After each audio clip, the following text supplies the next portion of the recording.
അജീഷ് ജയകുമാർ തുടരുന്നുണ്ട്. അജീഷ്, ഈ യോഗം 11 മണിക്ക് ആരംഭിക്കുമെന്നുള്ളതാണ്. എത്രത്തോളം പ്രധാനപ്പെട്ട യോഗമാണ് നടക്കാനിരിക്കുന്നത്?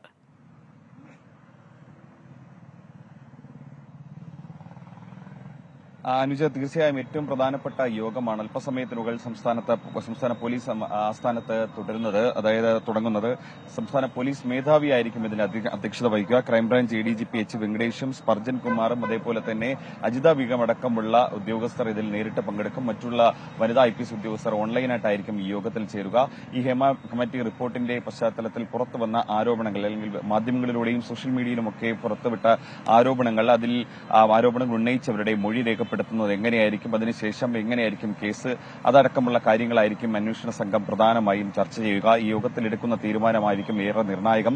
കഴിഞ്ഞ ദിവസം രഞ്ജിത്തിനെതിരെ കേസെടുത്തിരുന്നു. ആ കേസും പ്രത്യേക അന്വേഷണ സംഘമായിരിക്കും അന്വേഷിക്കുക. അതിൽ SP G. പൂങ്കുഴലിക്കാണ് അന്വേഷണ ചുമതല.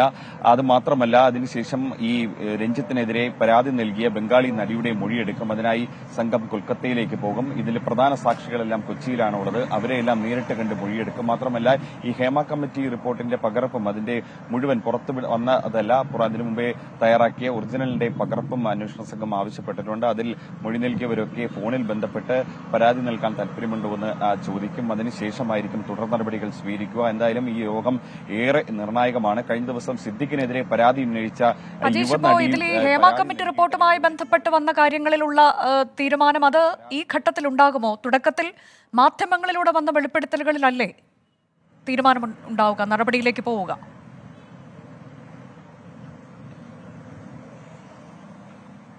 അനുജ, തീർച്ചയായും അതായത് മാധ്യമങ്ങളിലൂടെ പുറത്തുവിട്ട ആരോപണങ്ങളായിരിക്കും അന്വേഷണ സംഘം പ്രധാനമായും പരിശോധിക്കുക.